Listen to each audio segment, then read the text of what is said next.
The arena itself rang with the effects of the last fight. Dances of discharge moving about the dust that floated in the air. It was here, however, fair Arthur Pendragon of auburn hair left his terrace and strolled across the blood-stained sand to meet his foe. And what a foe that was. A taller man clad in silver armor. From its shoulders, crystals clear as a river stretched. A regal blue cape adorned with snow-white furs flowing beyond them. The man's blonde hair was almost silver, while his eyes were far greener than even an emerald. At his side, a brilliant golden pommel, emblazoned with similar clear crystals. We are to duel. I would like to know my opponent's name. You may call me Siegfried, and I've heard enough from the others upon your arrival. You're Arthur, aren't you? I'm Arthur, yes. I'm just curious to see if you can amount to your knight. Siegfried drew forth his sword. Its blade was a brilliant gold, like the light of the sun above. The shards of crystal followed it as it was drawn from its scabbard, floating at its side as it was placed to the ready. Siegfried stood, aiming Graham at his foe, waiting. Gawain is one of the fairest warriors in all of Britannia. I, however, doubt you'll be disappointed when we cross swords. Arthur replied, pulling forth his sword. His sword was that cast in legend, the sword gifted by the Lady of the Lake, Excalibur. It shone as it was pulled free from the sheath, brighter than the sun itself. Its edge seemed to ring with power. As it cut through the air about Arthur, the 3 golden rings forged into its fuller glowing as it was readied. Well, don't disappoint me then! Ah! Ah! A clash happened immediately, blade meeting blade. At their feet, the ring pressed down and sent dust spreading about them. Neither were giving an inch. Ah! Ah! Blade grinding against blade, they turned their swords simultaneously, diffusing the pressure and allowing for swift rebuttal. In a second, that rebuttal came. Right foot intersecting right foot, sword meeting sword, sparks dancing about them, forcing them to back away ever so slightly. They took time to speak before readying to charge again. Well, I didn't expect Graham to be so easily met. Yes, Excalibur is quite the sword. Siegfried pressed onward, swinging with great strength. When Graham's edge met Excalibur's, a brilliant flash of light resounded. Arthur's arms buckling only momentarily beneath the strength, before holding it at bay. I assure you, far more than that. Arthur bucked Siegfried backward. I was counting on it! Yet again they drew their blades back and set them forward, testing the waters against each other. In that clanging, as blade met blade, neither yielded, switching and quickly preparing their next attack. Here Arthur made the first move, letting loose Excalibur to bring it upward towards Siegfried. The move, however, was basic, leaving him open for Graham's strike, which aimed for his face. Hurrah! Arthur leaned back, the slash ripping by his face. In that moment, for him which felt like an eternity, he saw his eyes reflected countless times in the crystals about the sword. He realized his escape was narrow. Just missed. Fortunately, Arthur, to regain some composure, took a swing at Siegfried. It pushed the larger warrior away, though his green eyes never left the king's. I didn't want to take your head so early on anyway! Siegfried pressed on his heel and swung back with his blade, attempting for a swift victory over King Arthur. It met a swing from Excalibur and was sent towards the ground. How long are you going to prattle on? You're still just warming up. I was testing you, but let's skip the warm-ups. That's fine by me. Ah! Siegfried seemed to boom forward, his swing cutting the air and aiming for Arthur. Graham met a defensive swing from Excalibur that sent it shooting upward. In haste, Siegfried's sword came swinging down with Arthur directly under its edge. Yet again, however, it found itself wide, reflecting off Excalibur. Heel pressing against the cratered floor, Siegfried brought forward an uppercutting swing. The air hummed, and the dozens of gems floating around the blade charged with power. Here too, though, he met Excalibur instead of Arthur. What a furious attack! As the words left his mouth, Siegfried seemed to be upon him.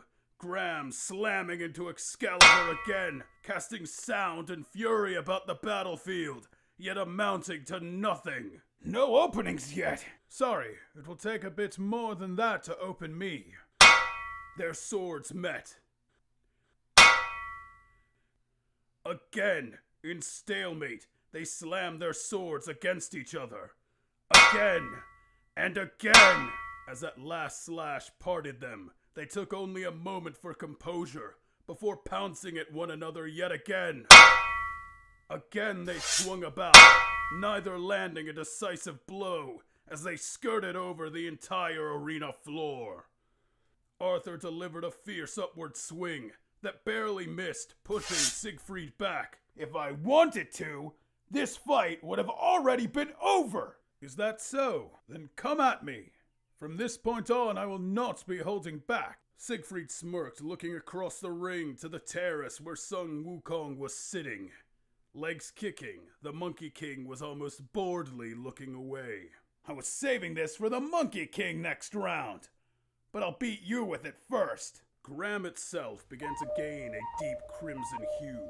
The gems floating around it were drawn to the center, meeting along its fuller and causing it to grow. It grew to twice its starting length, gaining such heft that it needed 2 hands to hold. Graham was a sword that needed to be reforged after it was broken by a god.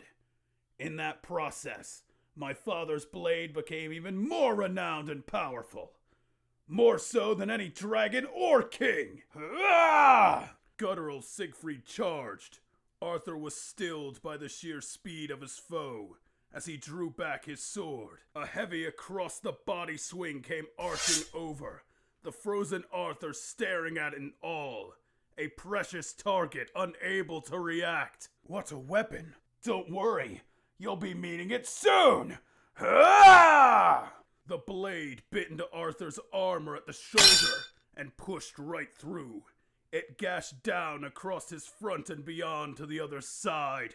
Blood rocketed from the wound, and Arthur's mouth was left agape. I told you, I could end this fight whenever I wanted, Siegfried remarked coldly, turning away as Arthur collapsed to his knees. Ugh! This is just a flesh wound. King Arthur spoke these words in agony, his chest plate having been split and a great gash being stretched across his torso.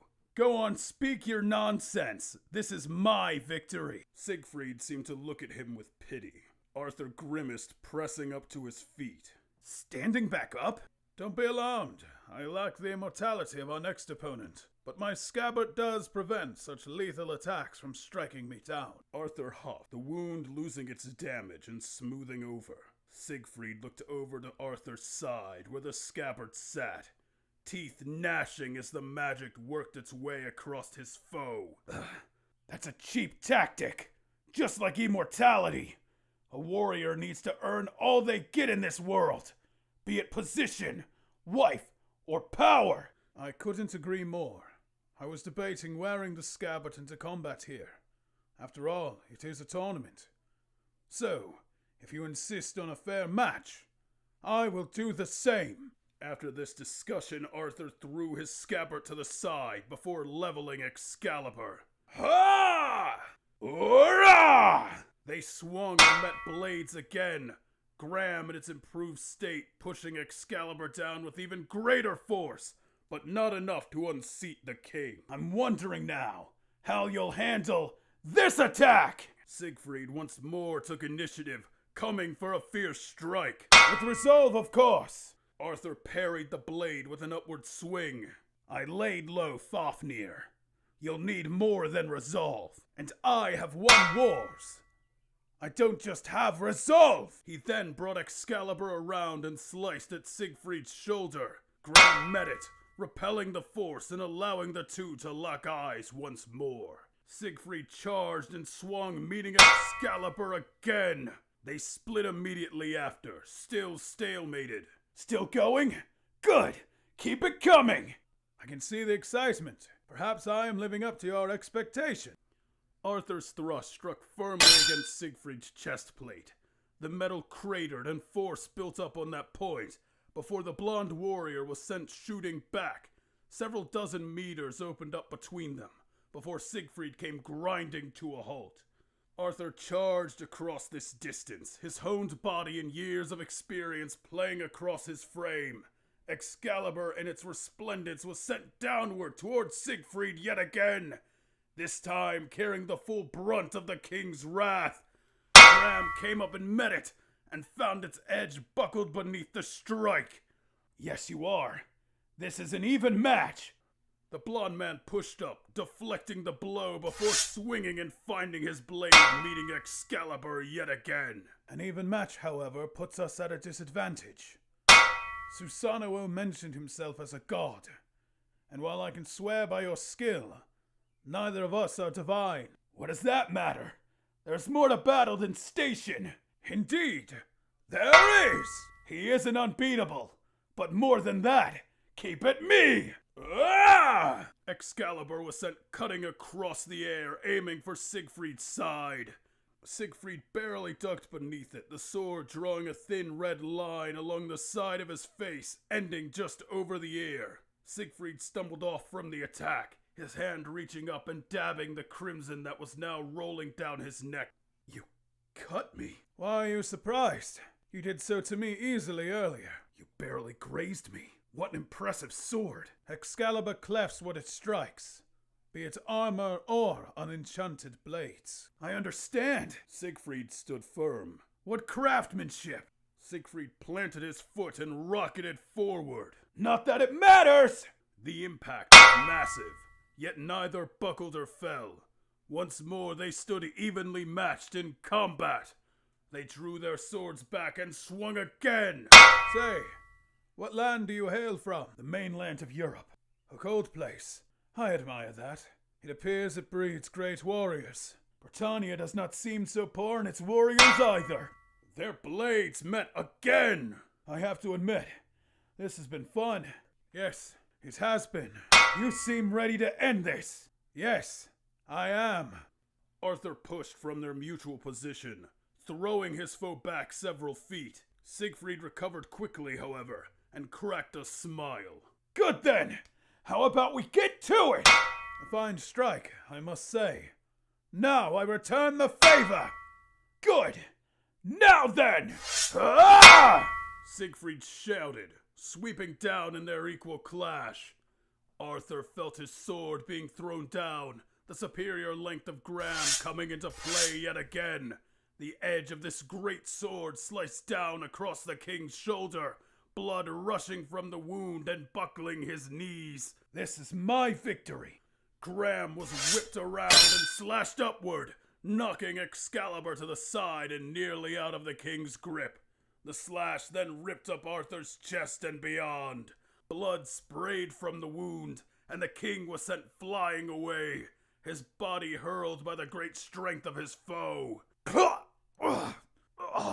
Arthur gagged, stumbling barely to his feet. "Still standing. I'll mark this as a noble battle." Siegfried came charging forward. Indeed, it was. Arthur lowered his head and readied Excalibur off to the side. Siegfried's charge almost unnatural in its speed. Excalibur roared forward. Siegfried's stomach was carved into. Blood rushed out from the wound and spilled onto the cratered floor. Then, the legendary sword Excalibur passed clean through him. "You better win." Those were Siegfried's last words. Then he fell. "I will certainly do my best, Sir Siegfried.